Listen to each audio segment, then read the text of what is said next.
States, the 30th Ordinary Session of the African Union Summit focuses on winning the fight against corruption, a sustainable path to Africa's transformation. Now, this topic actually piqued my interest because this challenge is also present in the world of travel and tourism. Think of intra-tourism in Africa, the constraints of traveling from one country to the other. Indeed, African borders, or that be the Africa border crossing, are not for the faint-hearted, as they're almost always disorganized. If you're ignorant of the procedure or the requirement to get to the other country, it's all the more difficult as you risk being extorted by hooligans or tout or even men in uniform. I've had to cross certain countries by road in West Africa precisely. Even with my press card and other required documents, I'm still asked to pay some money with no justification. Most travelers go through the same thing. Failure to do so means that your time will be wasted or forced to go back. A traveler with a proper document would easily travel across this region in questions with no hassle than someone up to date with his documents required. Why? Because of bribery, thus encouraging other forms of illicit acts. A thief would easily smuggle stolen goods from one country to the other. The short video you're about to watch gives a vivid example of what to expect in some of these borders. Have a look. Yeah. Engineer. We are together. You are together with him? Yes. Sir? Thank you. Now you carry on. Engineer, nothing? No caller for weekend, engineer? Now two of us will look good. To engineer, why do you do like this? You are the big man, but you do... Now, given to the fact that a large majority of Africans, be it travelers, tourists, or even goods, travel by road and than other means because of the cost, the issue of corruption has to be seriously looked into. A nation cannot be accountable if it can't tell the number of things that goes in and out of a country. I'm not saying those who do it right don't exist. They do, but you hardly find them. I saw an interesting documentary on YouTube produced by Vice where Thomas Manton traveled with some truck drivers from Lagos to Accra. Here, once again, corruption comes to play. West African truck drivers spend days, weeks, and sometimes months dealing with corrupt border officials and illegal checkpoints on harrowing delivery trips that should take just a few hours. Without further ado, let's have a look at the video. Trucking in West Africa takes forever. Despite the presence of ECOWAS, a trade organization created in the 70s to promote and streamline West African commerce, border regulations and even hours vary widely between the 15 member countries.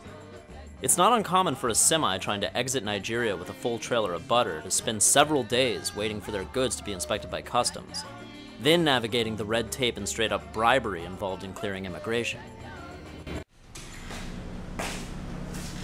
You're welcome to Nigeria. So it's noon. We've been at the border close to 24 hours now. They brought us into a conference room and gave us cookies and coffee. Kind of like all smiles and apologies for basically detaining us for 3 hours for no reason last night. Things got a bit heated. Suicide was threatened in a kind of weird, veiled way.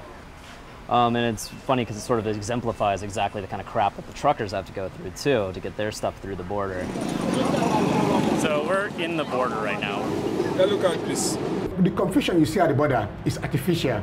People who are at the border, the smugglers, the customs, the immigration, all the units, they won't make money.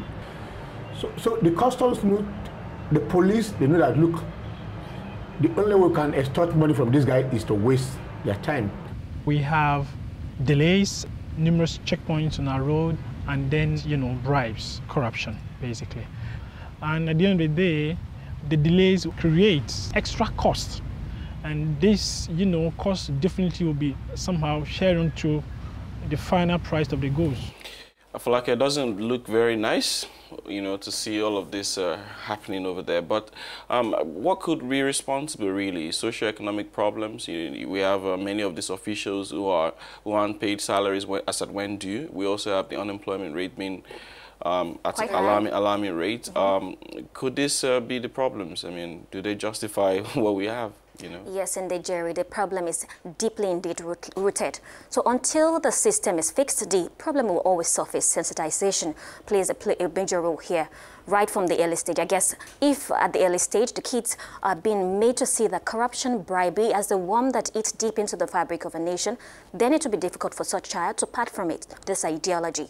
But speaking of what you said, Jerry, as regards the socio-economic problem, the ongoing AU summit also spoke to that issue, and as part of solution, the Commission gears up to launch a high anticipated single African air sky. the launch of the single African air transport market will spur more opportunities to promote trade, cross-border investment in the production and service industry, including tourism, resulting in the creation of an additional 300,000 direct and 2 million indirect jobs, contributing immensely into the integration of the socio-economic growth of Africa. I guess it's a pretty much long process, but eventually we'll get there. And with that, we've come to the end of this week's travel segment.